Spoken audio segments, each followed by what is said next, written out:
most people are here now. Let them.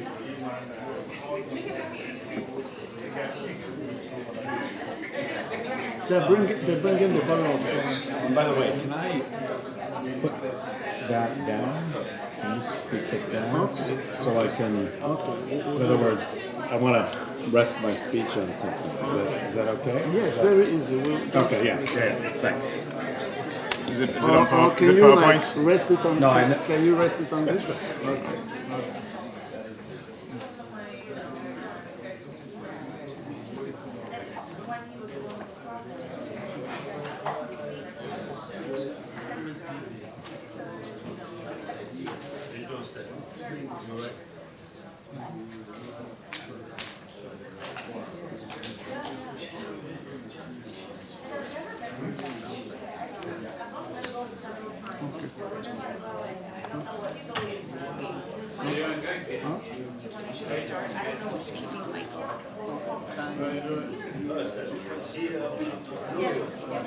Yeah, I just, Severe, I don't know, but I just put a request in. Okay? I want that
Welcome back.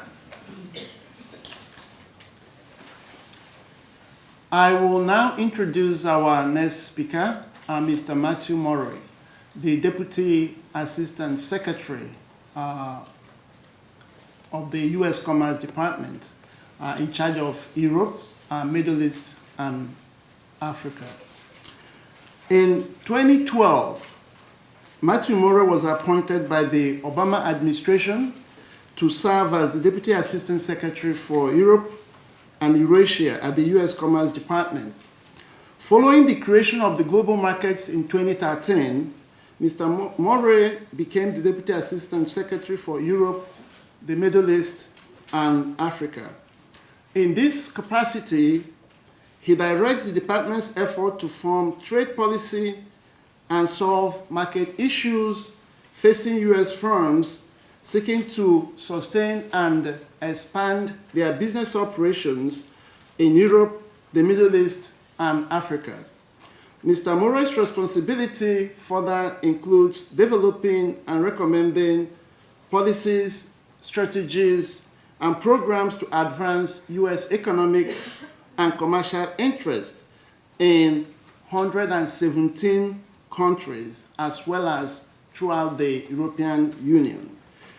Throughout his career, Matthew Murray has worked at the intersection of law, international economics, and national security. Mr. Murray was most recently president of Sovereign Ventures, Inc., a risk management firm which he founded in 1991 to incubate small startups and advise transnational corporations and multilateral institutions on reducing governance and corruption risk in Russia, Central Asia, and Eastern Europe. Without further ado, I will invite Mr. Murray to come to the podium and give us the keynote address for this conference. You're welcome, Mr. Murray.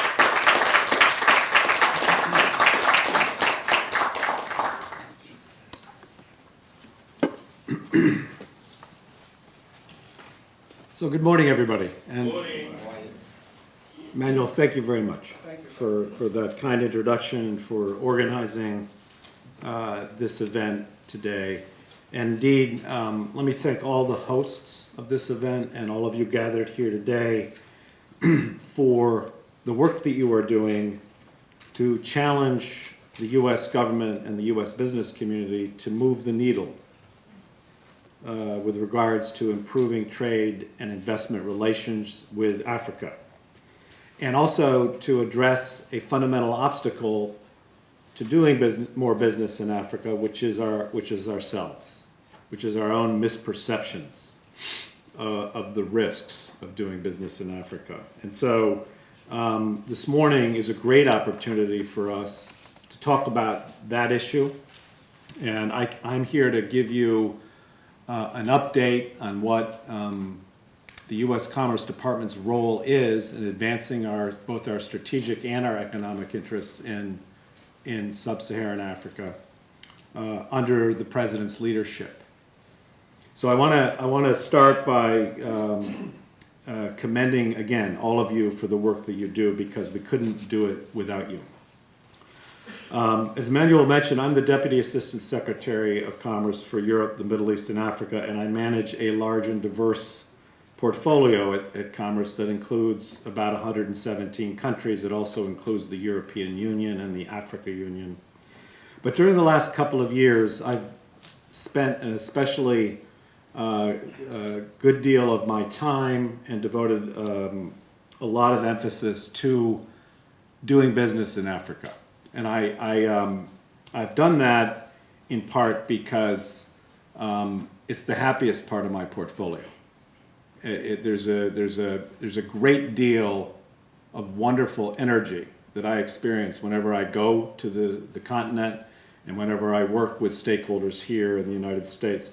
But I've also done it, importantly, because President Obama has called Africa the world's next major economic success story. And I think this is indeed a very accurate characterization. At the Commerce Department, we see Africa as an unfolding success story, and we want to be part of this success story. What do we do at Commerce, and how does it align with this? Well, it's interesting because whenever I go out and speak in the United States, I always like to spend a little bit of time talking about Commerce. It's not a well-known agency of the U.S. government, and yet it's extremely important because what we do is we help create jobs. And in my particular division at Commerce, we help create jobs by promoting exports. And one of the best ways to create jobs in the United States is to promote what we call new-to-market exports, meaning companies that have never exported going into markets that they've never exported to. And we see Sub-Saharan Africa as a huge opportunity for precisely meeting that metric, finding more entrepreneurs, finding more small businesses, finding more new-to-market companies that are ready to go into Sub-Saharan Africa. And I would like to start talking to you today about how we do that. How do we engage businesses? How do we engage local countries to be able to do more fair, transparent, and predictable trade?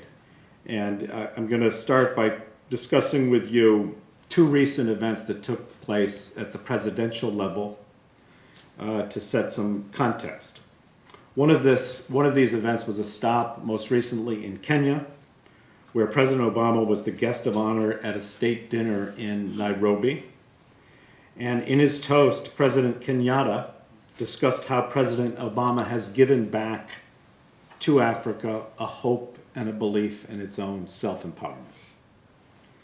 And he then said, and I quote, "Africa no longer wants to hold out its hand, begging bowl in place, how much are you going to put?" It was a statement that met with rousing applause. A second event took place in Washington, D.C., and in this one, the President of the United States participated in a town hall meeting as part of a Young African Leaders Initiative, which is a campaign that he has launched to support the next generation of African leaders. And one young man stood up and asked the President what the United States was doing to reverse the brain drain of African intellectual capital. The President took a moment. He complimented the young man on the question, and then, channeling the words of President John F. Kennedy, he replied, "The question is not what is the United States doing to reverse the brain drain. The question is, what are your countries going to do to reverse the brain drain?" And it was a response that also met with rousing applause from the audience. Now, these are relatively small moments, but what they collectively represent is truly significant. When we examine the words of President Kenyatta and President Obama, we can see clearly that our relationship with Sub-Saharan Africa is on a new trajectory. Today, the United States and Sub-Saharan Africa operate more as mutual partners than in any time in our collective history. Why? Well, Sub-Saharan Africa today is the location of some of the most promising commercial opportunities in the entire global marketplace. This is a part of the world that today boasts a middle class of 350 million people. That's a lot of consumers.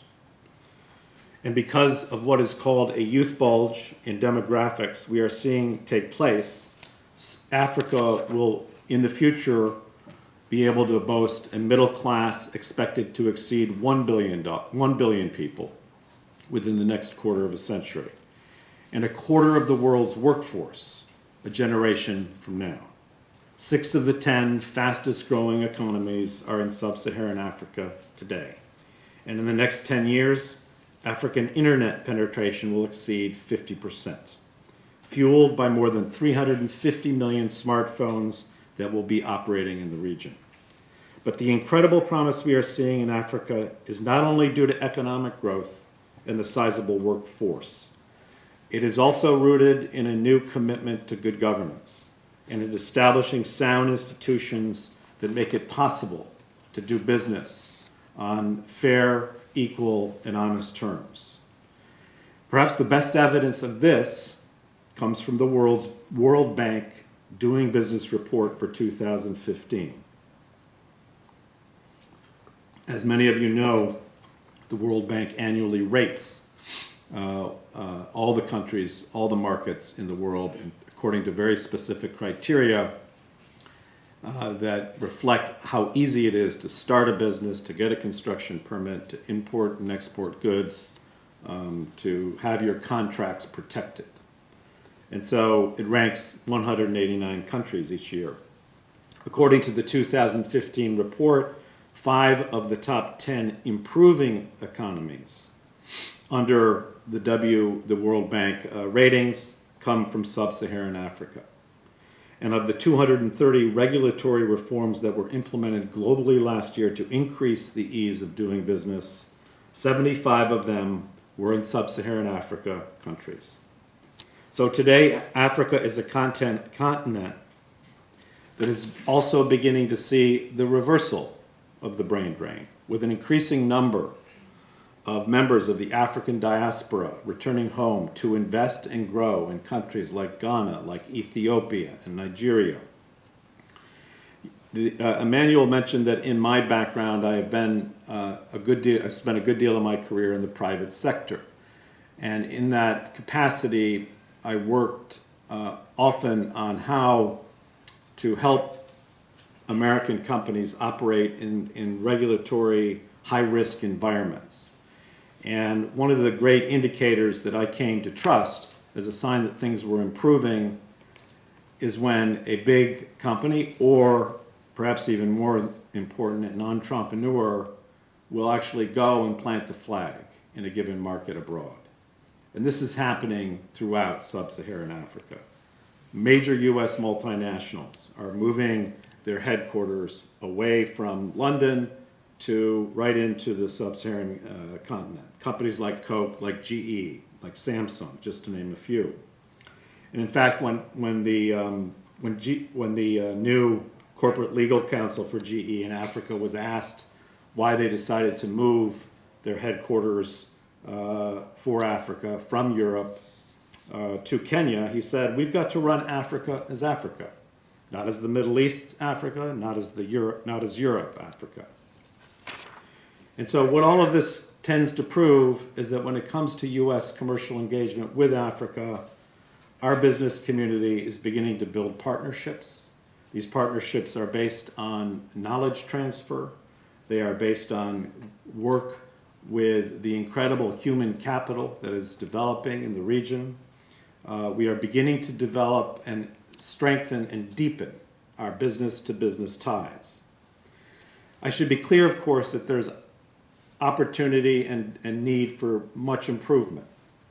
And countries in the region are developing in what you might say uneven ways. And we need to seek to work with them to promote balance and sustain economic growth. There are still huge regulatory barriers to doing easy business. Corruption remains a huge risk, undermining growth opportunities for business. And as with developing economies and emerging markets around the world, African leaders are looking at a challenging environment. They are also, we all face dramatic reductions in oil and gas and other commodity prices. A strong US dollar has impacted capital flow for the time being into African markets. But there is no question that sub-Saharan Africa presents more opportunity for US business than it ever has before. And this is based on mutual commercial gain. This is what secures good business partnerships. Sub-Saharan Africa represents one of the fastest growing regions in the world for American companies. And it represents an opportunity to secure mutual gains with African businesses, and it is both real and remarkable. So ladies and gentlemen, the question is no longer what the United States can do for Africa. The question is now, how can we work more closely with Africa together? And these mutual interests that are securing these new partnerships, this brings me back to President Obama's response to the young man's question that I referenced earlier. As we see improvement in both markets and in good governance, what we're also seeing is a new commitment to the rule of law, to protecting entrepreneurs for their ability to start something locally, accumulate capital, and become leaders in their own countries. Because this is truly the type of partner that we want in the long term. We want to be able to do business on a completely equal footing in a situation where we are working with local business leaders who are driving the new emerging middle class and who can be voices in politics and who can be voices against that trend that we all know and which still is disconcerting for some African leaders to stay in power for too long and not respect term limits. And so as we see the signs of young entrepreneurs taking that issue on, becoming a strong voice, we can only be very, very encouraged.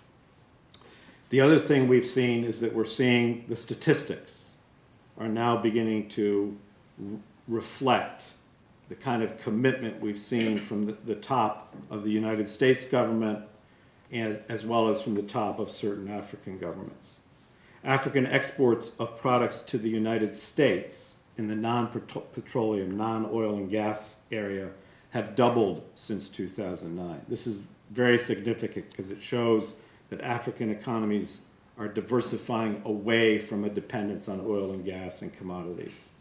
This is being done under what is known as the Africa Growth and Opportunity Act, which your Congress has recently passed and extended for another 10 years, otherwise known as AGOA. This act is a foundation of U.S. policy towards Africa, and what it does is it helps us shift the paradigm away from aid given to Africa to trade with Africa. And it does that by allowing African countries to export a whole list of goods to the United States without paying duties. So it is intended to incentivize African businesses to develop export markets with the United States, produce at a global standard, and use the huge U.S. market as a way of growing their businesses. We've also seen the U.S. become a leading driver of foreign direct investment into Africa, which experienced record growth in investment coming from outside of Africa this year. The U.S.-Africa Business Partnership has created tens of thousands of jobs within sub-Saharan Africa, but also today in the United States, U.S. exports to Africa support more than 250,000 jobs. Our exports to sub-Saharan Africa since 2009 have grown by 60%. And U.S. companies seeking superior returns for their investment are finding those returns in Africa. Companies like Blackstone, Walmart, FedEx, P&G, GE, and Marriott, to name a few. And yet, of course, we can do better. In fact, we can do much better. Our entire trade relationship with Africa is still roughly equal to half our entire trade relationship with the country of Brazil. So clearly, we need to build on what we have achieved in order to generate greater growth and greater prosperity. That is why Commerce has launched a program known as Doing Business in Africa, which is intended to reach the broadest possible audience of U.S. businesses in the American C-suite and educate these companies as to the opportunity in Africa and remove all misperceptions while at the same time defining and addressing the real risks that remain. As a crowning moment of the Doing Business in Africa campaign last summer, President Obama hosted over 50 African heads of state in Washington, D.C., as well as over 100 business leaders from Africa in what was the U.S.-Africa Leaders Summit. This was the largest gathering of African heads of state in U.S. history. And an essential outcome of this forum was that we were able to announce $14 billion in new commercial transactions with African partners in areas ranging from infrastructure to IT, to services, and to energy. And we are now intending to do another such forum prior to the end of the Obama administration, and we hope that we will be able to double the size of the transaction announced. transactions announced. Last year, in order to make sure that the president gets the best advice on how to do more business in Africa, he created a presidential advisory committee, which I helped staff, which consists of some of the top industry and business leaders in America who are invested in Africa and who know the market. It also includes many small business and entrepreneurs so that we are assured a very broad view.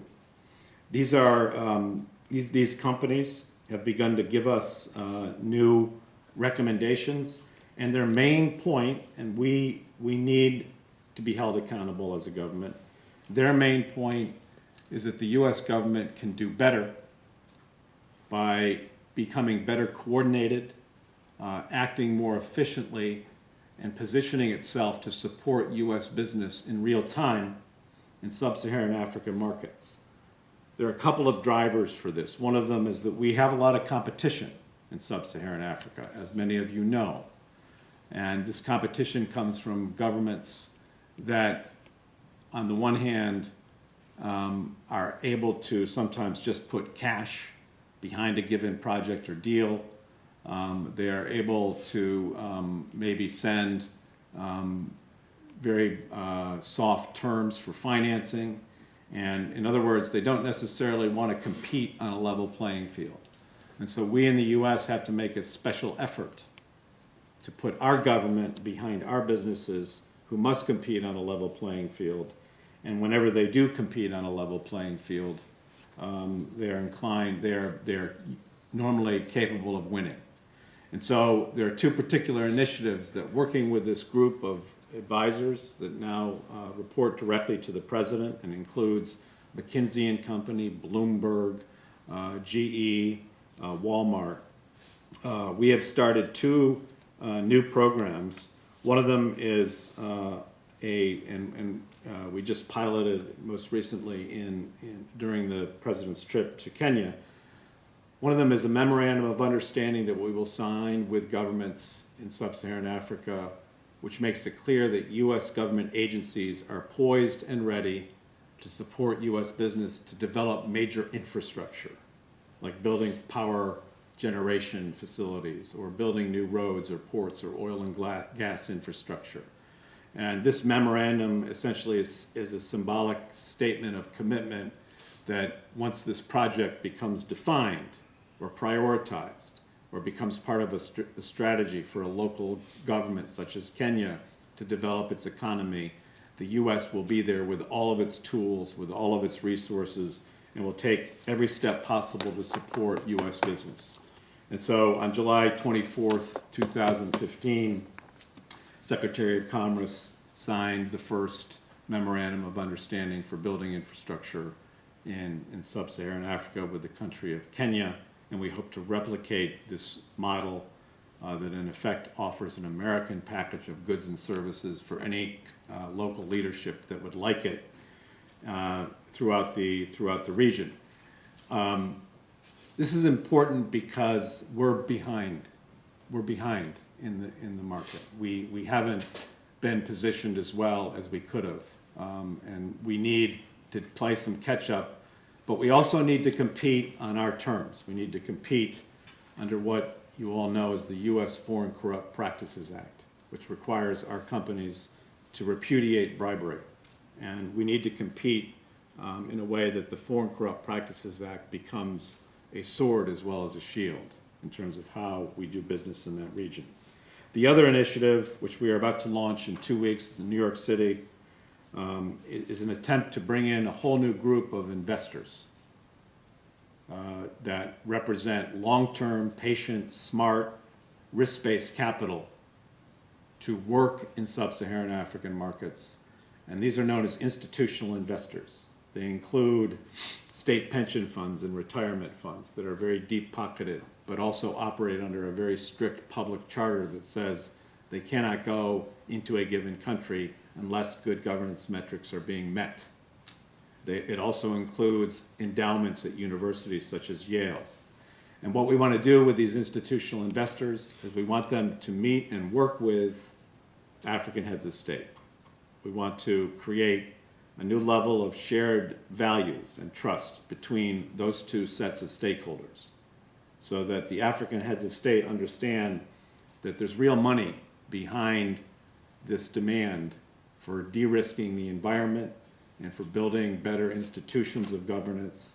And they understand that by working according to the institutional investor sort of toolkit and set of standards, they can start doing these major infrastructure projects that they all dream of doing.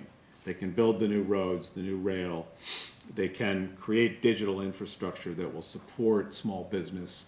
They can increase access to electricity, which is a fundamental obstacle to economic growth in sub-Saharan Africa. And it is why our president has prioritized growth in the power sector as between the United States and sub-Saharan Africa. And so working with business, in other words, we're getting the best possible advice that we can. And this is a sign of how adept our president is at taking good advice. It is a sign of how Commerce is positioned to be the filter and an active listener of the business community, whether it's our own businesses or business leaders with whom we work directly in sub-Saharan Africa. And I should say to you that I have met some extraordinary business leaders from sub-Saharan Africa in the past year and a half. It has been one of the more gratifying aspects of my job, because these men and women are not only building their own businesses and demonstrating that it's possible to do that, they're actually building industries. They're building markets. They're building their own countries. And they're not only extremely smart, but they're people of great character. And it's just the kind of partners that we as Americans treasure the ability to have. And so it is a truly gratifying type of experience. Now, we not only do this, of course, because of its commercial value to our companies. We're not